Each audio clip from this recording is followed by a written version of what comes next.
नमस्कार, फाइटर समाचार में आपका स्वागत है। पेश है आज 18 जनवरी शाम 7 बजे राजस्थान की खास खबरें। पूर्व मुख्यमंत्री अशोक गहलोत ने भाजपा और आरएसएस पर केंद्रीय एजेंसियों का दुरुपयोग करने का आरोप लगाते हुए तल्ख कमेंट किए हैं। गहलोत ने यूजीसी के नए ड्राफ्ट प्रावधानों पर सवाल उठाते हुए इन नियमों को उच्च शिक्षा को बर्बाद करने वाला बताया है। गहलोत ने एक्स पर लिखा कि बीजेपी और आरएसएस का 10 साल से पूरा प्रयास रहा है कि वह देश के तमाम संस्थानों पर दबाव बनाकर उन्हें अपने कब्जे में कर लें। आज ED, CBI, income tax, Delhi police समेत तमाम केंद्रीय एजेंसियों और चुनाव आयोग जैसे स्वतंत्र संगठन भी सरकार के इशारे पर ही काम कर रहे हैं। गहलोत ने लिखा, इसी सरकार के कार्यकाल में सुप्रीम कोर्ट के जजों तक ने पीसी कर यह कहा कि जुडिशरी पर दबाव है। पूरा देश इन संस्थानों की इस पक्षपातपूर्ण कार्यशैली को लेकर चिंतित है। राहुल गांधी का इसी परिप्रेक्ष्य में दिया गया बयान पूरी तरह उचित है। अलवर के सदर थाने में 35 साल से बतौर कुक पूरे स्टाफ को खाना बनाकर खिलाने वाले तेज सिंह की बेटी की शादी में पुलिसकर्मी नाना और मामा बनकर पहुंचे और भात दिया। कुक की पत्नी ने अपने भातियों का स्वागत किया। रिश्तेदार और लोगों ने तालियां बजाकर पूरे पुलिस स्टाफ का स्वागत किया। कुक बोले, मैं जिंदगी भर इस पल को नहीं भूल सकूंगा। कुक तेज सिंह के माता पिता का केवल 2 साल की उम्र में निधन हो गया था। उन्हें 12 साल की उम्र में कुक बनना पड़ा था। एसएचओ पूनिया ने बताया कि तेज सिंह थाने में कुक है। इसी थाने में 35 सालों से बड़े प्रेम से खाना खिलाया। 8 दिन पहले तेज सिंह ने अपनी बेटी की शादी का कार्ड दिया। फिर पूरे स्टाफ ने मिलकर तय किया कि वे मायरा लेकर शादी में जाएंगे। सबने 1,11,000 रुपए भात में दिए हैं। इसके अलावा पूरा सामान दिया है।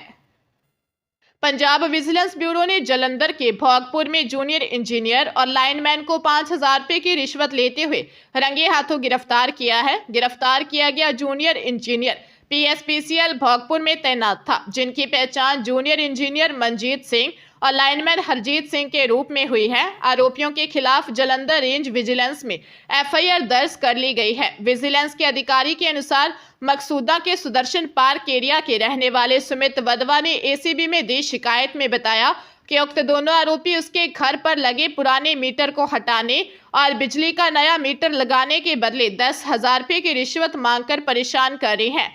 लाइनमैन यूपीआई के जरिए पहले ही 5,000 रुपए ले चुका था। शेष राशि के लिए दबाव बना रहा है। शिकायत के सत्यापन के बाद एसीबी ने जाल बिछाया और दोनों को रंगे हाथों गिरफ्तार कर लिया। जोधपुर जिले में फर्जी कॉल सेंटर चलाने वाले 12 आरोपियों को गिरफ्तार किया गया है। कॉल सेंटर में लड़कियों को भी पकड़ा गया है। वही मुख्य सरगना से पूछताछ की जा रही है। आरोपी वाहन की सर्विस करने के नाम पर लोगों को शिकार बनाते थे। झांसे में आने वाले वाहन मालिक और ड्राइवर से मेंबरशिप कार्ड के नाम पर पैसे लेते थे। कॉल सेंटर पिछले कई महीनों से चल रहा था। कुड़ी हाउसिंग बोर्ड थाना पुलिस ने 9 सेक्टर में रणबका होटल के सामने एक किराए के मकान में चल रहे कॉल सेंटर पर दबिश दी। पुलिस ने मामले में सुमेरचंद उर्फ सौरभ कंडारा, जगदीश जाट, लक्ष्मी सुधार, लक्षिता कुमावत, संजू पत्नी अमित यादव, भावना मेवाड़ा, सोनिया वाल्मीकि, पूजा भिल पत्नी चंपालाल सिसोदिया, प्रियंका मेवाड़ा, पूनम कंडेला, मनीषा मेघवाल और रिया पत्नी प्रमोद सिंह राजपूत को गिरफ्तार किया है। सभी जोधपुर के रहने वाले हैं। हरियाणा सरकार ने पहली बार भ्रष्ट पटवारियों की लिस्ट तैयार की है। लिस्ट में 370 पटवारियों को भ्रष्ट करार दिया है। सरकार का दावा है ये पटवारी पैमाइश, इंतकाल, रिकॉर्ड ठीक करने और नक्शा पास करने के बदले भ्रष्टाचार कर रहे हैं। इनमें से 170 पटवारी ऐसे हैं जिन्होंने अपने सहायक भी रखे हुए हैं। जिला वाइज लिस्ट में पटवारियों की जाति तक दर्ज की गई है। सरकार की खुफिया रिपोर्ट में जानकारी सामने आई है कि कुछ पटवारियों ने निजी मकानों में ऑफिस खोले हुए हैं। वहां अपने असिस्टेंट के जरिए लोगों से काम की एवज में रिश्वत ली जाती है। लिस्ट में उन पटवारियों का अलग से जिक्र किया गया है। उनके नाम के साथ उनके सहयोगियों के नाम भी जारी किए हैं। राजस्व विभाग के एडिशनल चीफ सेक्रेटरी ने सभी जिलों के डिप्टी कमिश्नरों को यह लिस्ट भेजी है, जिसमें लिखा है कि इन भ्रष्ट कर्मचारियों के खिलाफ नियम के अनुसार सख्त कार्रवाई कर 15 दिन में सरकार को रिपोर्ट भेजी जाए। सीकर के दांतारामगढ़ इलाके में गाड़ी दिलवाने के नाम पर लूट का मामला सामने आया है। बदमाशों ने गाड़ी की डिलीवरी देने के बहाने 4 लाख रुपए लूट लिए। साथ ही पीड़ित को जान से मारने की धमकी दी।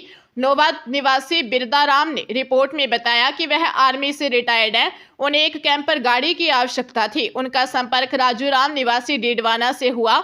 उसने बताया कि दांता रामगढ़ क्षेत्र में उनकी जान पहचान वाले हैं, वहां से गाड़ी दिलवा देगा। इसके बाद बिरदाराम के पास रतन, नोनू, मुकेश और जयवीर पाल का कॉल आया, जिन्होंने कहा कि हम आपको कैंपर गाड़ी दिलवा देंगे, आप दांता रामगढ़ आ जाओ। इन्होंने उसे झारली तलाई तन दांता के पास बुलाया और कैंपर गाड़ी दिखाकर 4,35,000 रुपये में डील तय होने पर उन्हें 35,000 रुपये एडवांस दे दिए। फिर 4 लाख लेकर बिरदाराम को बुलाया और करड़ गांव की तरफ राजू राम, नोनू, मुकेश ने 4 लाख रुपये छीन लिए।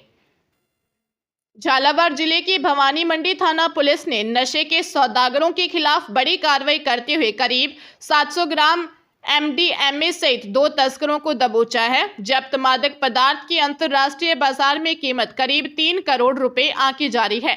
वहीं पुलिस ने तस्करी में काम लिए जाने वाले एक लोडिंग वाहन को भी मौके से जब्त किया है। एसपी ऋचा तोमर ने बताया कि भवानी मंडी थाना क्षेत्र के पीपलिया जुल्मी तिराहे पर पुलिस को अवैध मादक पदार्थ तस्करी से जुड़ा इनपुट मिलने के बाद यहां नाकाबंदी कर संदिग्ध वाहनों को रोककर जांच की जा रही थी। इसी दौरान एक लोडिंग वाहन को संदिग्ध मानकर उनकी तलाशी ली तो उसमें 706 ग्राम MDMA मिली। पुलिस ने झालावाड़ निवासी आरोपियों दिलीप सिंह तथा मोहन सिंह को गिरफ्तार कर लोडिंग वाहन को भी जब्त कर लिया। दोनों से पूछताछ की जा रही है। प्रदेश में मुख्यमंत्री आयुष्मान आरोग्य शिविर के दौरान आमजन की सेहत की जांच कर प्रारंभिक अवस्था में बीमारी की पहचान कर इलाज किया जा रहा है। इसके अलावा गंभीर स्थिति में बड़े अस्पताल में भी रेफर किया जा रहा है। प्राथमिक और सामुदायिक स्वास्थ्य केंद्रों पर अब तक 45,189 मरीजों को कैंसर, टीबी के संक्रमण समेत डायबिटीज, आंख, नाक, कान व गला और दांतों से संबंधित बीमारी की जांच की गई और इनका बड़े सरकारी अस्पतालों में इलाज चल रहा है। आयुर्वेद, होम्योपैथी और यूनानी पद्धति से के जरिए 1,59,000 मरीजों ने फायदा उठाया। जांच के बाद 4,000 मरीजों को चश्मे भी वितरित किए गए। साथ ही इन शिविरों में 37,463 गर्भवती महिलाओं की प्रसव पूर्व जांच और 13,038 गर्भवती महिलाओं का टीकाकरण किया गया। मुख्यमंत्री आयुष्मान आरोग्य शिविर के जरिए लाखों लोगों के स्वास्थ्य की जाँच और उपचार किया जा रहा है। अजमेर जिले में धोखाधड़ी कर लाखों रुपए हड़पने का मामला सामने आया है। अजमेर निवासी सुनील कुमार सिखवाल ने कृष्णगंज थाने में रिपोर्ट दी कि 22 नवंबर 2024 को उनकी बेटी का विवाह था, जिसके लिए गोविंद दायमा रणजीत दायमा से मिले। उन्होंने बताया कि उनका शादी समारोह स्थल श्री गोविंदम के नाम से वैशाली नगर में है, जो कि विधिक रूप से सही है और ADA व नगर निगम की ओर से मान्य है। अग्निशमन विभाग से भी अनुमति ली है। विश्वास होने पर 2 दिन की बुकिंग 6 लाख में की। 1 मई को 31,000 और शादी के 2 दिन पूर्व संपूर्ण राशि प्राप्त करने के बाद समारोह स्थल सौंपने का वादा किया। 20 जुलाई को एडवांस 2,17,000 रुपये नगद दिए। 25 अक्टूबर को पता चला कि श्री गोविंदम समारोह स्थल अवैध रूप से संचालित होने के कारण ADA ने सीज कर दिया है, लेकिन आरोपियों ने एडवांस लिए 3 लाख रुपये नहीं लौटाए। पुलिस मामले की जाँच कर रही है। राजधानी जयपुर में एक जीजा द्वारा साली से रेप का मामला सामने आया है। साली एक शादी में शामिल होने के लिए जयपुर आई थी। जीजा ने घर में रुकने के दौरान रात में सोते समय जबरन उसके साथ रेप किया। विरोध करने पर आरोपी जीजा ने उसे मारने की धमकी दी। करदनी थाने में झुंझुनू निवासी 30 वर्षीय महिला ने रिपोर्ट में बताया कि वह एक शादी में शामिल होने के लिए जयपुर आई थी। शादी में आने के दौरान करधनी इलाके में रहने वाली बुआ की बेटी के घर रुकी थी। रात को वह बहन के साथ सो रही थी। रात के समय सोते समय आरोपी जीजा ने मुंह दबाकर उसके साथ जबरदस्ती की। विरोध करने पर जान से मारने की धमकी देकर रेप किया। परिजनों के पास लौटने के बाद पीड़िता ने आरोपी जीजा की करतूत के बारे में बताया। पुलिस मामले की जांच कर रही है।